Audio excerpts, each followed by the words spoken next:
Namaste. Thank you for being with us. As some know from my past recent talks, I'm a bit puppy obsessed right now. Our new babe, Nikki, is 5 months, and so people send me cartoons and dog things. And one that I've really enjoyed, there are 3 dogs, they're all buddies, and they're kind of sitting around, and they're super animated, and they're sharing about their favorite experiences. So one's saying, you know what I love? Rolling in dead squirrel. Oh my God, yes. The second says, how about peeing on the floor at Petco? The third's going, wait, what's the furthest distance either of you have rubbed your butt across a carpet? So what that has to do with today's talk? Well,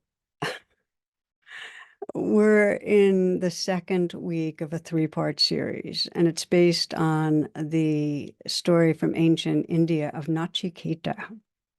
And the focus today is on cultivating what's called inner fire, and that's the energy we devote to what most matters to us. So you could sense the inner fire lighting up those pups, and I know it's a stretch, but I wanted to share the cartoon with you. So this talk, we're really looking at how our lives become more energized and meaningful the more we're really connected to what most matters to us. So I hope this is inspiring, that you enjoy it. The last class that we were together for was the beginning of a 3-part series on looking at the 3 key inner strands that really support us as we move through the spiritual journey.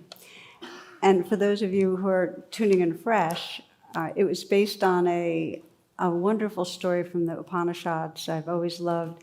The protagonist is a young man, Nachiketa, and he's gone through some very challenging times. A few of his friends died, and he got into a major and very painful conflict with his father. And at the end of that conflict, his father basically said, I give you to Lord Yama. And Lord Yama is death. So the young man very earnestly went seeking out the Lord of Death, Lord Yama, and spent 3 days waiting for him and underwent, exhaustion, fatigue, and hunger and pain from his exertions. And when Lord Yama finally arrived, he was very impressed with Nachiketa's dedication. So he offered him any 3 gifts he wanted. Any 3 gifts for continuing on his journey.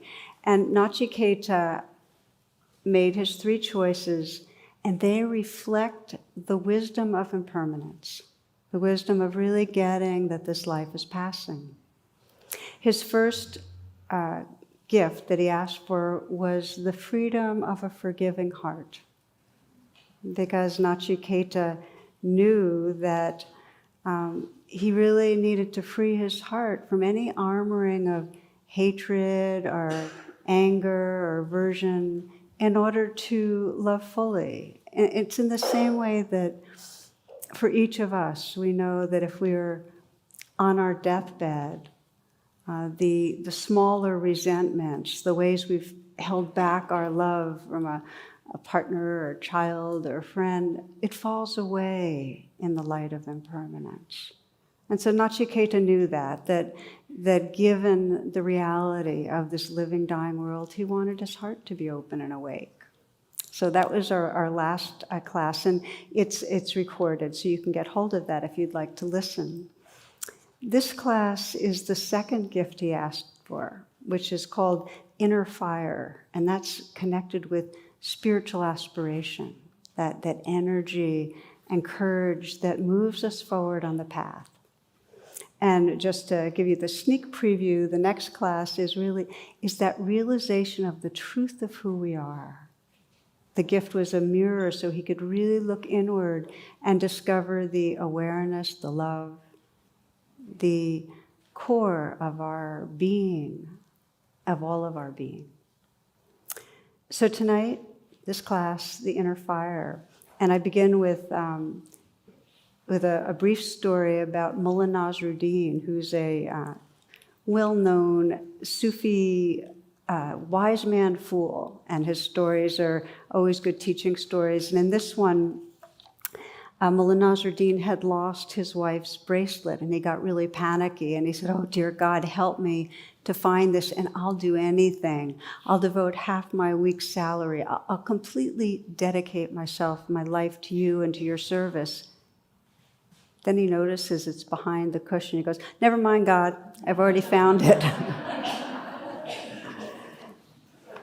So this is a relevant story because really inner fire is about that sincere dedication. It's that in that we're connected with what matters. And it really engages our energy and it carries us forward on the path when we're remembering. Now, the Buddha described inner fire in an interesting way. He said, our entire life arises on the tip of intention. On the tip of intention. So this means that what we're intending in any moment, okay, I'm intending right now to be open and receptive, or I'm intending to plan tomorrow night's dinner when guests are coming over, or, I'm intending to get ahead of that car that, so I can get to through the light before it turns red. Whatever it is, that creates the mood and the energy and the experience of our moment. A lot of our intention's unconscious. So part of this path is to wake up the inner fire, is to get really conscious about, well, what really matters to us. The sign of inner fire, when it's fully contacted and pure and full, is a quality of sincerity. And you can see it in people. It's not a diluted kind of sincerity. It's just very lucid. But there's a quality of caring about life and interest in life. Caring about waking up and being all we can be. Caring about helping. Whatever it is, we're in touch with it. And there's a lot of different expressions. Some of you might be aware of inner fire when you feel your love of nature, when you feel that kind of awe or wonder or that poignancy of beauty and the kind of connectedness with all living things. And others of you might feel the inner fire when you're serving a cause that it just really matters to you, whatever that cause is. And some might feel the inner fire when it's really to do with how can you take care of your family and really, really give your all to your loved ones? And it comes in different ways. But when we're in touch with it, there's a quality of presence and a capacity to be available to what's going on. Because we're not planning ahead, we're really in touch right now with what matters. There's a story I ran into told by a poet and writer Mark Nepo that I thought was a beautiful illustration of this. And he talks about a cyclist who spends tons of time preparing for a major race. And he's worked out, and he's for months, really built himself towards it. So there they are, and they're out in the country, and the day comes, and he's in the lead. He's ahead of everybody by a lot. And then all of a sudden, out of nowhere, this great blue heron sweeps over him and right over his handlebars. And, he's transfixed. He stops.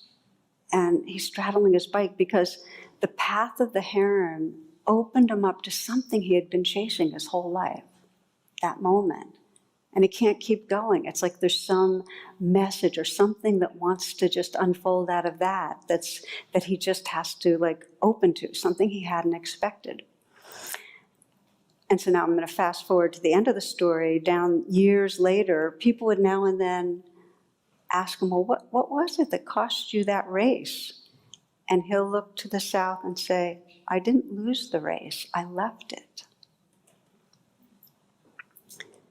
And Mark talks about how sometimes he'll share this story, and the conversation that comes out of it is this choice that we have of either pursuing the race or opening to the experience with the heron. Do you understand? He calls it taking the exquisite risk, and I love that language. And the exquisite risk, when it comes to the inner fire, is this risk to keep choosing presence and be available. And how many of us have been engaged with something that we thought we were doing because we were trying to get this done so that could happen or have this experience, and found out that there was a whole other reason or a whole other experience embedded that we hadn't anticipated.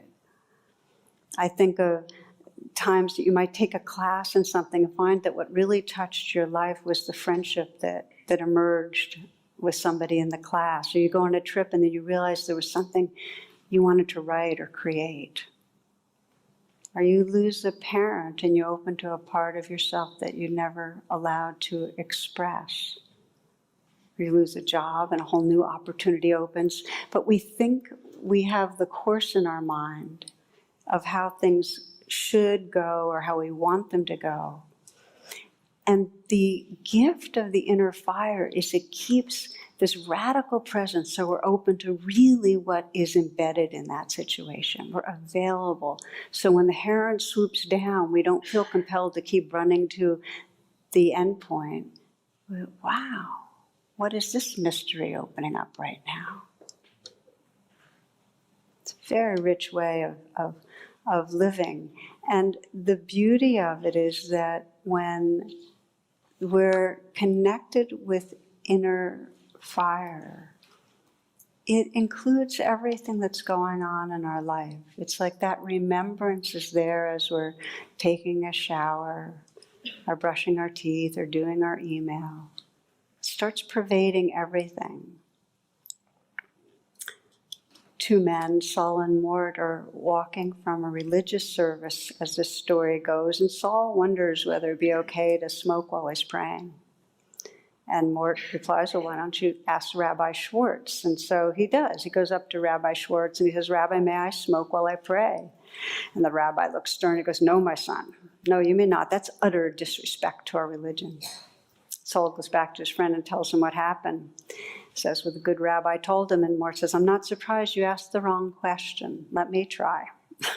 So Mort goes up to Rabbi Schwartz and asks, Rabbi, may I pray while I smoke?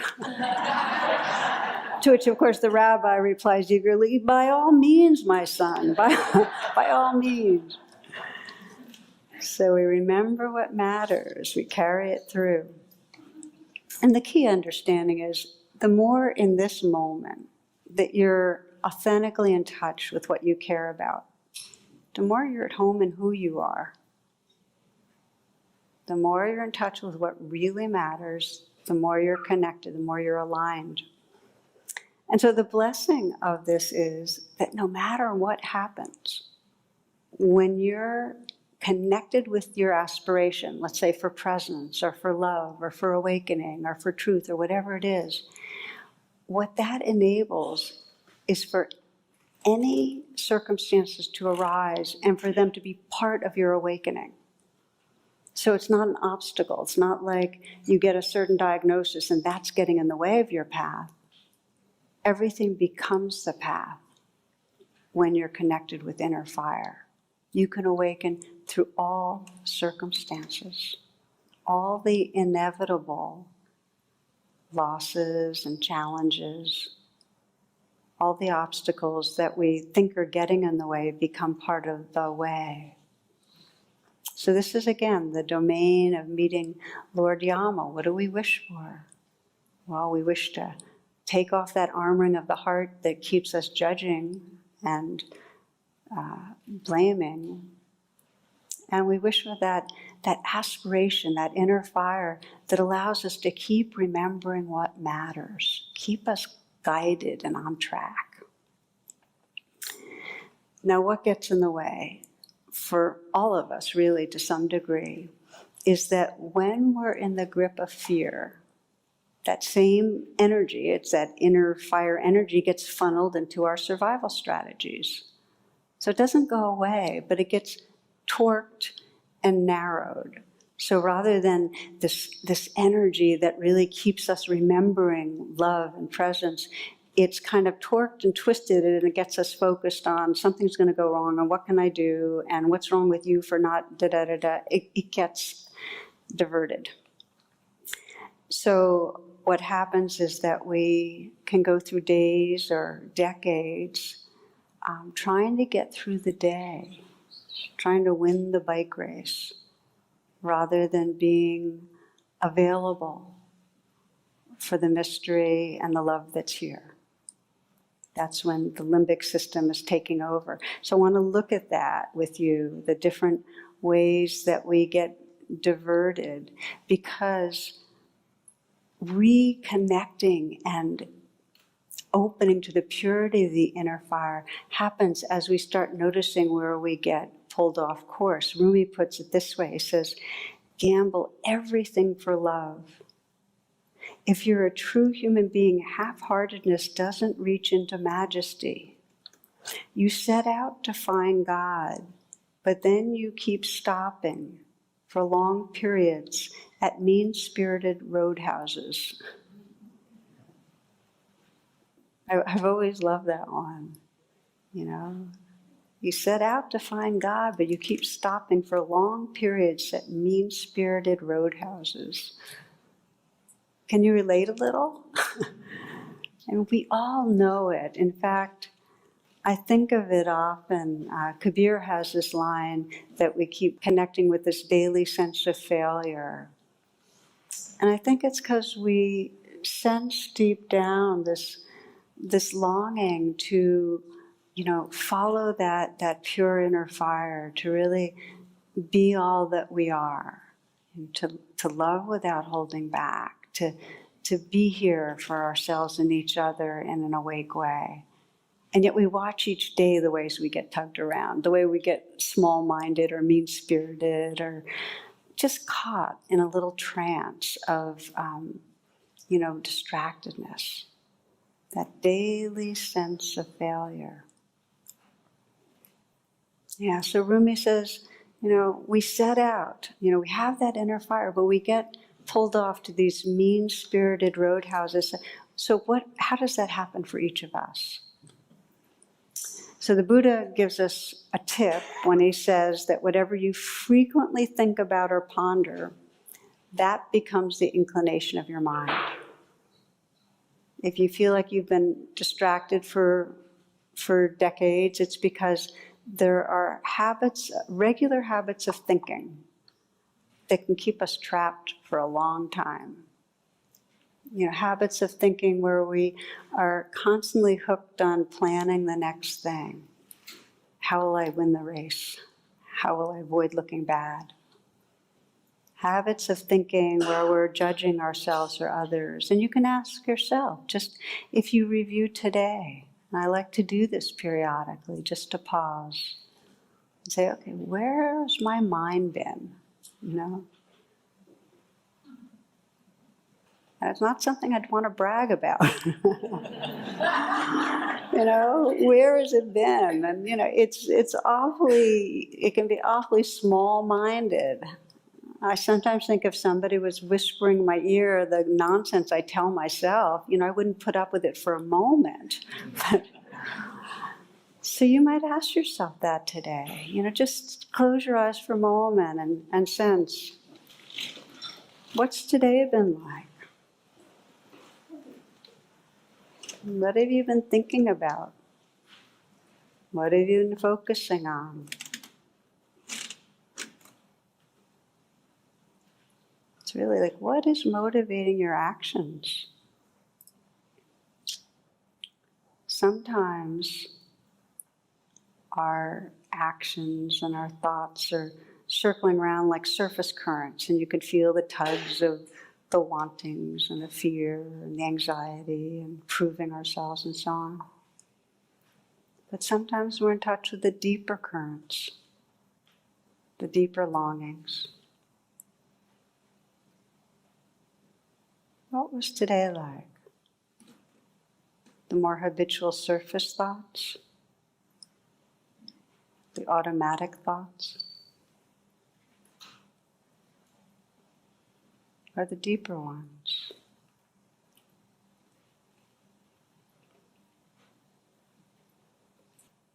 You keep your eyes closed, or if you'd like to reflect that way, or open them. But the shift from having our inner fire commandeered by the limbic system, by fear, as I mentioned, is beginning to see how we get waylaid. Beginning to recognize it. When you bring it into consciousness, you have more choice. So there are a few basic ways that we end up getting hitched to these mean-spirited roadhouses, that we kind of end up lingering for a long time. And one of the real common ones that we all know about is that we're looking for gratification. So we go grasping after temporary pleasures that are often a substitute for wanting to feel nourished and loved. So we end up having a more compulsive focus on food or alcohol or drugs or sex or shopping or certain kinds of reading or the internet. But we can get waylaid. I talked to my son a couple of years about video games, because this has been one that he knows a lot about getting hooked on video games from a personal, he explored it himself to see what it was like. And how he described it is how the inner fire deviates to video games, because he's passionate about them in his own way. He says the reinforcement schedule hooks you. He said there's this irregular reward, and it gives you a sense of mastery when you get it. And that, that sets off all the dopamine, all the reward network in the brain gets lit up. And he says, so you might have a deep longing for aliveness and, to feel the inner fire in a pure way. But when you're tired, it's a real easy, quick dopamine fix. This is just because it's the way he thinks and talks now. But that's, for a lot of us, how we all get waylaid. It's like we want something deeper, but our energy's low and it's a habit, so instead we go for something that's a substitute. Does that make sense? Yeah. Okay, that's a big one. The second one that you mostly know about that we get hooked on, and it can be again for many, many years, is that we get fixed on getting people's approval. We're going for connection and we want to prove ourselves, we want to impress, and we end up shaping ourselves to be the person other people want us to be in order to have connection. But in doing that, we disconnect from the real aliveness of the inner fire. There's a little line saying, dying begins at birth, but it accelerates at dinner parties. So we present the person we think we should be. And, I worked with one woman who was dying, and she was trying to die the way she thought she should die as a spiritual person. And it was very sad. And it wasn't until she really took, and I think of it, this is the exquisite risk. And dying's no different than any other part of what's going on. To just open to what's the reality here. Oh, grief, fear, really hard. And it was when she opened to the realness that she could open to a kind of loving that was so vast that it carried her through her final weeks. But that's the exquisite risk. It's like here, our habit of getting waylaid is to be who we think we should be. Meeting other people's expectations, are really meeting our internalized shoulds. But that keeps us from that inner fire. There's I was reading about Henry David Thoreau, and, at his time, one of the neighbors described how he was viewed. An irresponsible idler, a trial to his family and no credit to his town. So he was seen as a loser. Yeah. And as a writer, he was disregarded. In fact, Walden languished on the bookshelves for years. At age 26, he went to New York City wanting to really kind of establish himself in the literary scene there, and he tried to develop his career in a conventional way and be the writer that, fit the times. He tried to match his style to the prose of the day. So, interesting, he was a huge failure, went back home, tail between his legs, he was rejected totally. He did some soul searching, and he returned to his beloved woods, with wisdom from his failure, basically being, be who you really are. And it was there that he found that still point within. It was really 1.5 miles from his home. In fact, his mother brought him cookies and sandwiches. He was still not glorified. He was still a loafer in the public's eye. But his attentiveness, this is the inner fire, his attentiveness to get past the shoulds and ideas of who he could be in the view of others and just be true to, okay, what's real here? Put him in touch with the creativity that we all can honor now. So that's the message. He put it this way: one should be always on the train of one's own deepest nature, for it is the fearless living out of your own essential nature that connects you to the divine. So, other ways we get waylaid, we talked about last class, the judging, the aggression. These are ways of trying to control life. The limbic system tries to control things, but it torques the inner fire. We try to control things to get what we want, rather than opening to how it is. I saw a cartoon of a mediator, and he's mediating Henry VIII and Anne Boleyn, kind of an argument. And he says, when you say off with her head, I'm hearing, I feel neglected.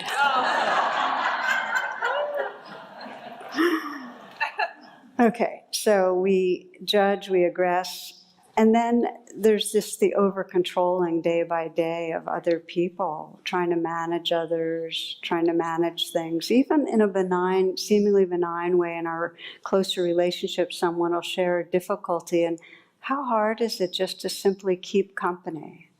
Stay right with just presence versus trying to fix something. So there's the fixing. So back to the basic theme. Most of us can sense day by day, it's a deep intuitive sense that we're leaving ourselves, that we're leaving our deepest being, and waylaying by getting caught in some of these, whether it's the judgment, or chasing after a fix of some sort to feel more comfortable, trying to overfix, whatever it is.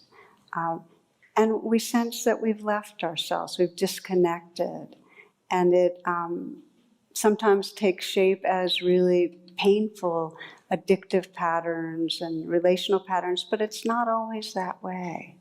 Sometimes it's just the more insidious getting in a habitual way and realizing that, wow, I've been skimming the surface.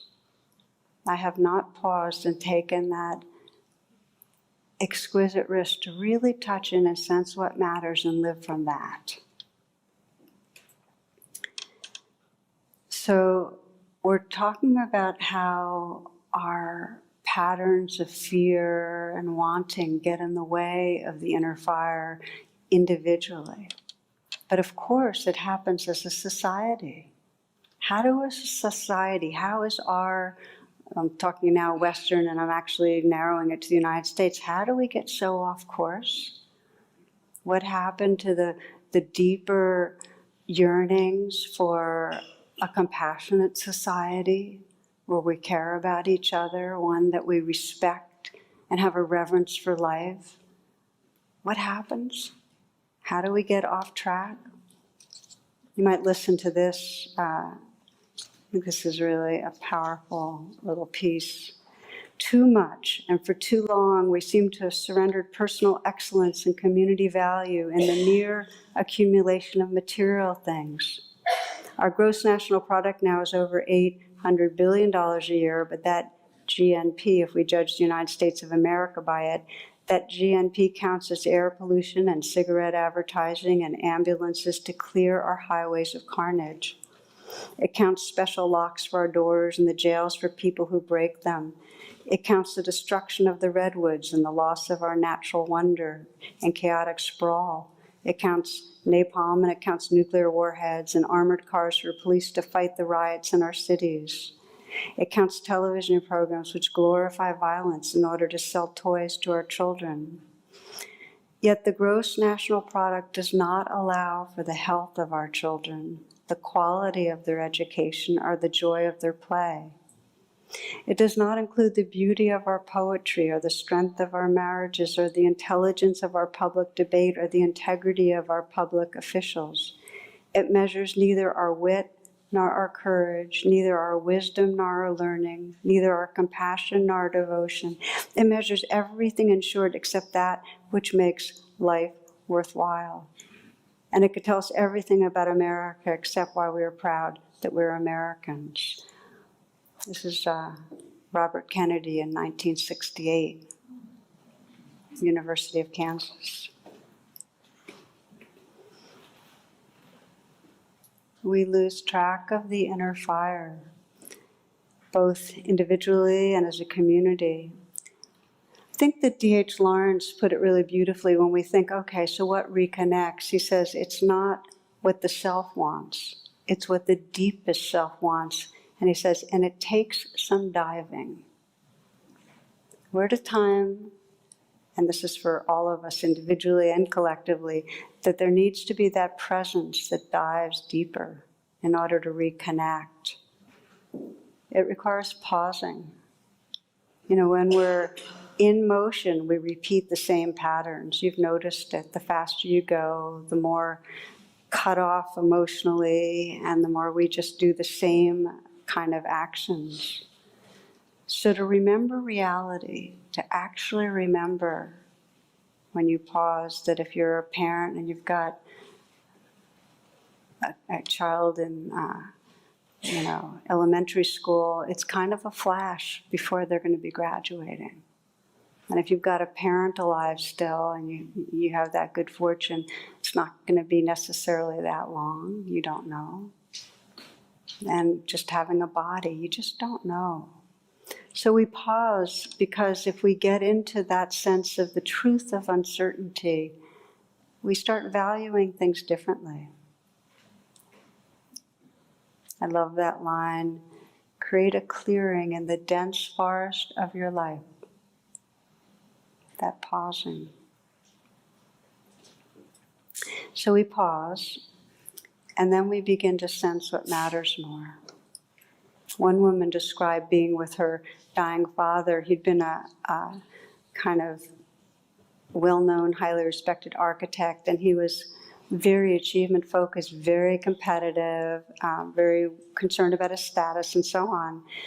Designed a lot of buildings, urban centers, very self-absorbed. And so they had had a distant relationship during much of her life because he was so work-focused. That was the center of his attention, and it caused her a lot of pain. She had to do a lot of inner work, but then now he was at the end of his life, and these last few years she spent an increasing amount of time, and then at the very end they were spending quite a lot of time together. And a few weeks before he passed, she recounts asking him, "What of your accomplishments did you feel the most proud of?" There was a long pause, and he had tears in his eyes when he looked at her. He said, "Well, why you, of course."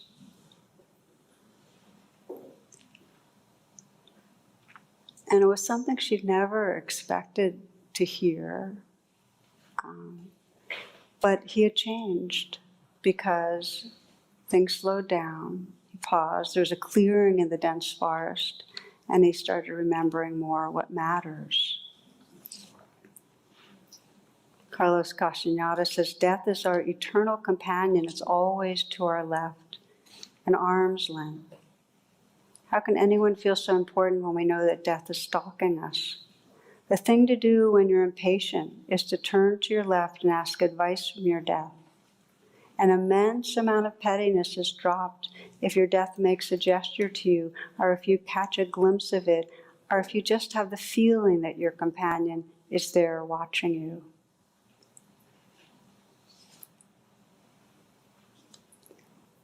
So Nachiketa asked for this boon of inner fire because he realized that we don't know how long we have. We might as well remember what most matters to us, not get so distracted. That really what most matters to us, when we're connected to it, that energy brings us fully alive. Ajahn Chah has a wonderful way of talking about the wisdom of impermanence. It's a great teaching. He did this a number of times. He had a favorite glass that he used to use, and he'd say, "Do you see this glass?" And he said, "I love this glass. It holds the water admirably, and when the sun shines on it, reflects the light beautifully, and when I tap it, it has a lovely ring. Yet for me, this glass is already broken. When the wind knocks it over, my elbow knocks it off the shelf, and it falls to the ground and shatters, I say, of course. But when I understand that this glass is already broken, every minute with it is precious." So in this class, we're looking at how to tap that inner fire, how to cut through all the distracting energies and remember. And really the pathway is the practices we do together of coming into presence. And then that inquiry, okay, so what is most important? What is my deep aspiration here? I remember some years ago, now it's probably about 20 years ago, I went to a retreat with Thich Nhat Hanh, a great Zen master. And I went with one of my very, very closest friends, someone I don't get to see a lot. No, it was a treat that we got to drive together and drive back. And at the very close of the retreat, he said, pick a partner and stand up with your partner. And so we were partners. And he had us, holding hands and just, kind of looking into each other's eyes and sensing the person's there. And then he said, okay, now embrace your partner. And he had us meditate on these statements. He said, meditate on, I'm going to die, and you're going to die, and we have just these moments together.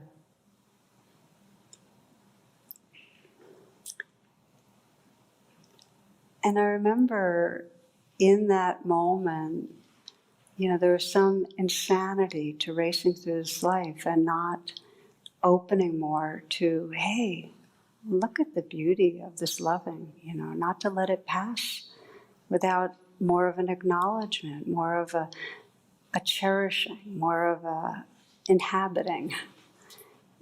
And so it's in that spirit I'd like to invite you to explore this as a very brief practice right now, as a reflection. If you will, to close your eyes.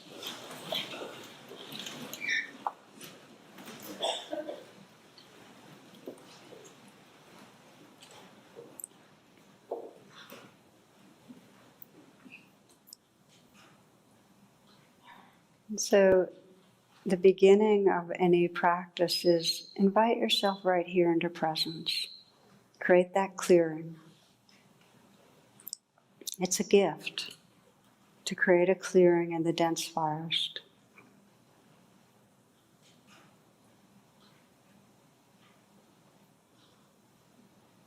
Feel your breath.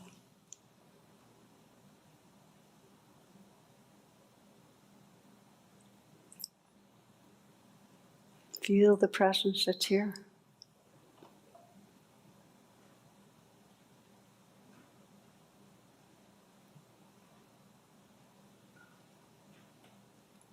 And take a moment to bring to mind someone that is dear to you.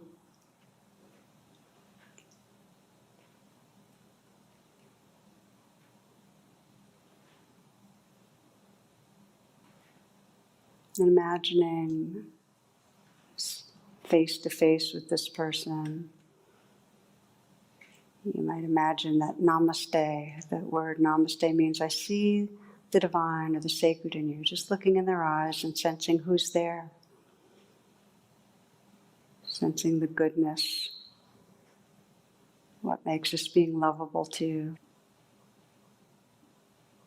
your sense of how this being loves you, how they show it.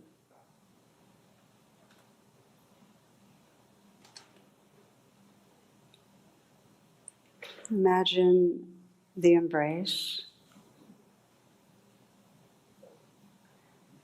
And each phrase goes with a nice full in-breath and out-breath. So with the first breath, in-breath and out-breath, the reflection is, I'm going to die.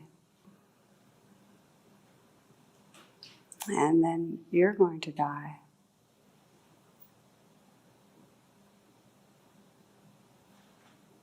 And then we have just this moment.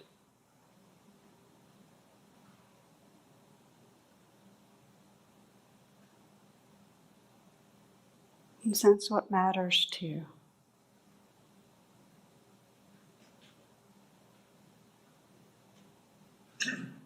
Feel into the tenderness of the inner fire and sense what matters.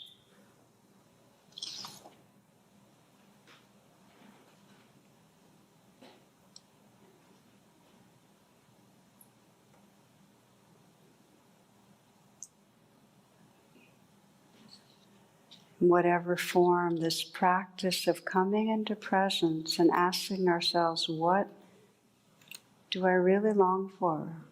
What's my true aspiration? Is a training. Like any other training, it's a training of remembrance. It's a training so that we can, over and over again, be able to show up in our moments. So we can take that exquisite risk to open ourselves to this life, to awakening, to be changed by the moment. The poet Rilke puts it this way. You see, I want a lot. Perhaps I want everything. The darkness that comes with every infinite fall, and the shivering blaze of every step up. You have not grown old, and it is not too late to dive into your increasing depths, where life calmly gives out its own secret. You have not grown old, and it is not too late to dive into your increasing depths, where life calmly gives out its own secret.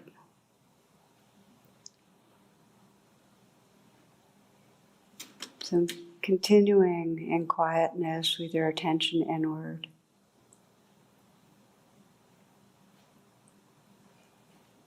As Martha Postlewaite says, we create this clearing in the dense forest of our life.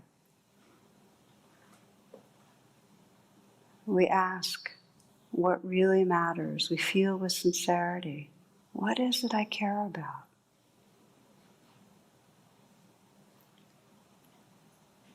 There's a beautiful way of practicing that we'll continue this meditation with right now, where you simply ask yourself, well, what do I love? And then whisper very softly, whatever comes up for you. And then ask yourself again, what do I love? And whisper whatever's next. We'll all do this together in the silence, and don't be shy about whispering. Nobody is going to listen to your whisper. But you'll find that speaking it out loud in a whisper is really powerful. So just ask yourself, what do I love? And whatever comes to mind, a word or a few words, just whisper it. And then pause and ask yourself again. We'll do this for a couple of minutes, so please begin. I love silence.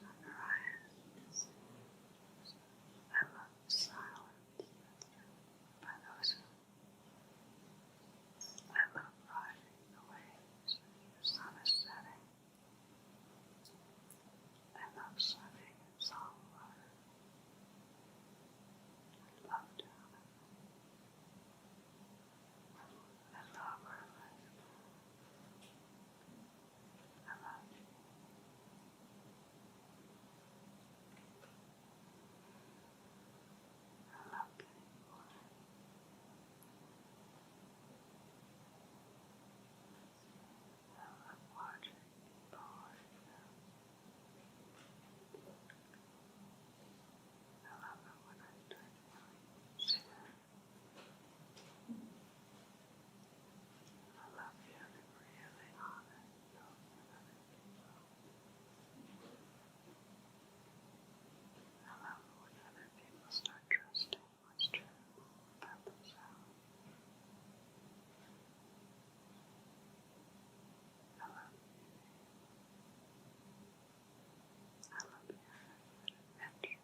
Last few moments, whispering what you love.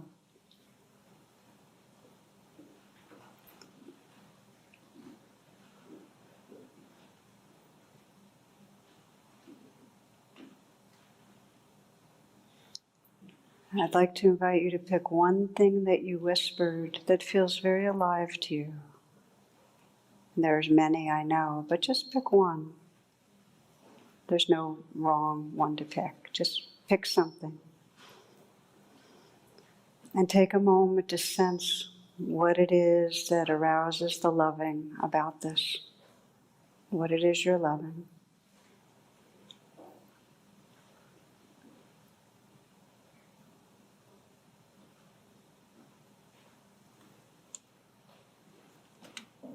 And then feel the loving itself.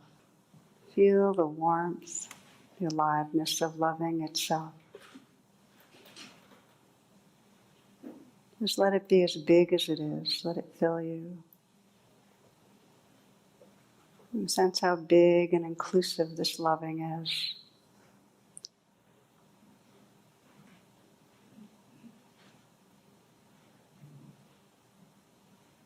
This is the source of inner fire, this cherishing, this visceral, living sense of loving. You might imagine moving through your day and pausing and remembering. How can this bring wholeheartedness to your moments? How can this align? What will help you remember?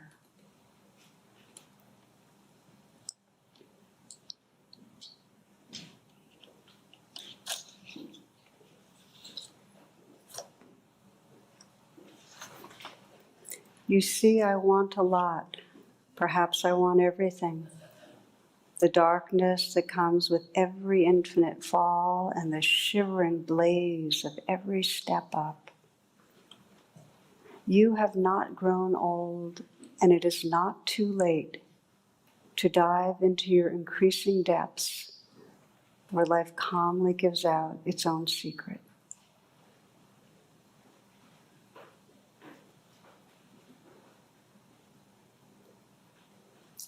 Namaste, and thank you for your presence.